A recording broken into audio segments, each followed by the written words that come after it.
I am at an old-fashioned lumber yard that you just don't see anymore.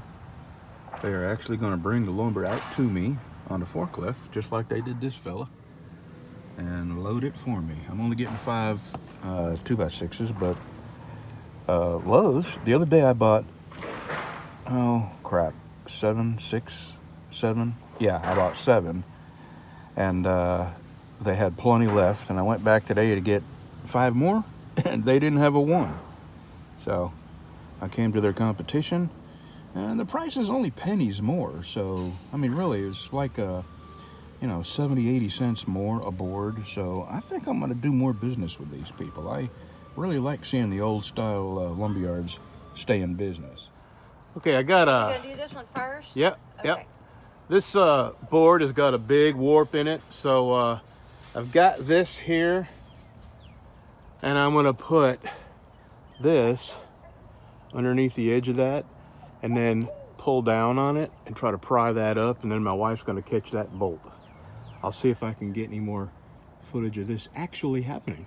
And thank God it's near the window that, could possibly break. It couldn't be one of the other ones. Do it.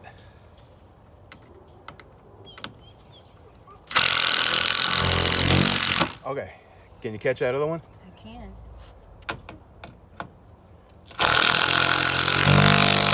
Okay. Thank you very much. Shadow, it's okay. And didn't break a window. All right, now what I do, I got 2 more to put up. I've got, 5 up? Yeah. 5, 4. I've got 4 up. 2 left, yeah. And I had a bunch of suggestions about, using a shelf bracket, and somebody else mentioned screwing a block of wood. And I would have done all that, but the screw works fine.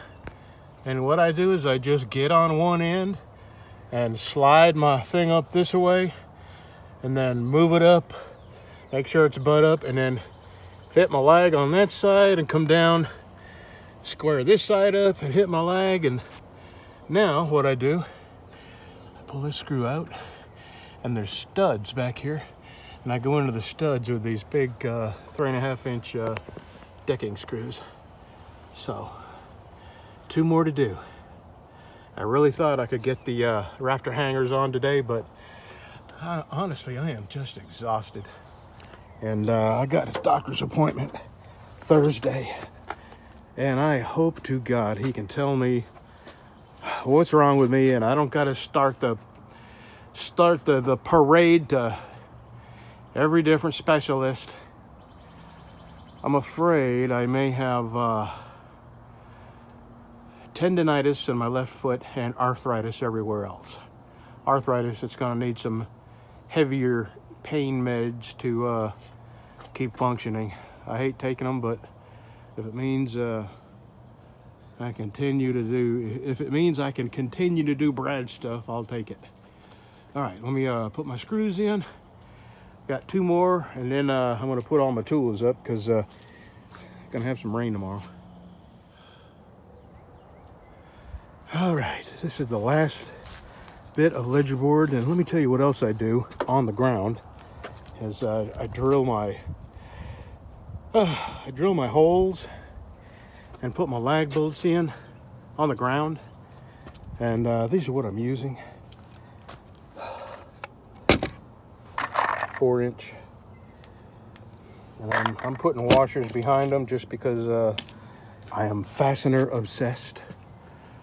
Anyway, here's what I do. I get up on this ladder, pick this board up, slide it over the top of that screw up there, right there, and catch this end. And then I climb down this ladder. I scurry up. Yes, I scurry up this ladder. And yeah, there won't be any footage of me scurrying, sorry. And then I catch this end, and then the 2 in the middle, and then I put the big decking screws into the studs, and they're easy to find. All right, that is it. Ledger boards are up. I got the top of these cut, the 4x4s. I got them all cut to the top of this ledger board. Now, oh God, tomorrow's gonna rain. Thursday I got a doctor appointment. And then I got a birthday coming up. I don't know what today's date is. Hold on one second. Okay, it's not for another week. All right, there's my hangers. Yeah. Okay, that's it for today. Let me go drink a whole bunch of water and pet some dogs and inspect my eyelids for light leaks. See you whenever the rain stops, or whenever, if the doctor tells me something earth-shattering, I'll keep you abreast of the situation. I said breast. I'm going to read you real quick a poem that I've started. It's probably going to take me a while to finish it because it's really hard to come up with words that rhyme with how I feel about this, what's happened. Here we go. I'm going to read it real quick. This is just the beginning of it. I got a long way to go. We had a man who took the reins of a country nearly fallen, a country that for 8 long years was ruled by little Stalin. The nation grew and prospered. Everyone that wanted to worked, but behind the scenes the demons conspired and plotted and lurked. They tried to besmirch his character. They went after his kids and his wife. The whole while his eyes on the prize to improve American life. The attacks and lies never ending. Some might call them mechanical. They betrayed the voters and country. Their behavior considered tyrannical. That's all I got, but believe me, I'm going to keep writing this, and when I'm finished, I'll read it to you. This is what you call irresponsible pet owners. And it's these people right here, and they just let that dog, it's a pit bull, and they let that dog chase people when they're riding their bicycles. I mean, those kind of people should not own dogs. And it won't be long, somebody will do something about it, and now the dog's got to pay for stupid owners. I just came through an intersection where somebody was at a stop sign on my left and somebody was in a gas station parking lot on my right. And at that section, it was a 55 mile an hour speed limit. Now I'm at a 65. But I had both of those people, both of them, pull out in front of me, and they were so eager to pull out in front of me that they almost hit each other. And I was thinking, this is the difference between being in a car or truck and riding a motorcycle. In a car, I would not likely die. And when you're driving, you can kind of let your mind wander and chat on the cell phone. But on a motorcycle, you have to be a part of, you have to see and notice and think about every single vehicle within your vision and in your mirrors and behind you 100% of the time. Because if I had been involved in that near collision on a motorcycle, it would have, if not killed me, hurt me,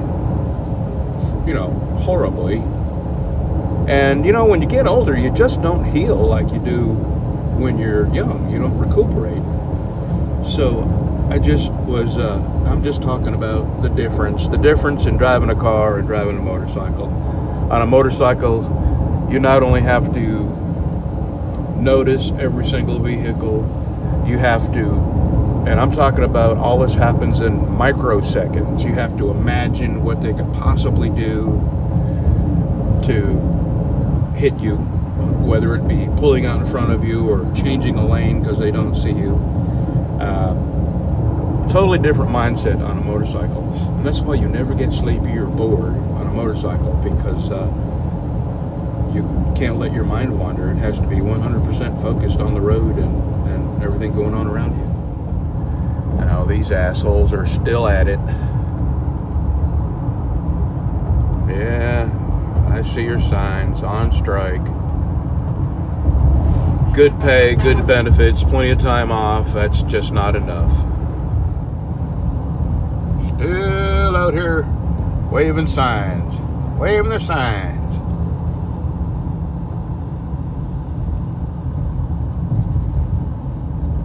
Not letting people out, they're blocking the driveway. There's a guy trying to get out and they're blocking the driveway. I tell you what, though. Yep. I can't say enough horrible things about unions, man. I really hate unions. And this is exactly why. I've had to cross a few picket lines to get our company trailers and stuff like that out of there that we needed.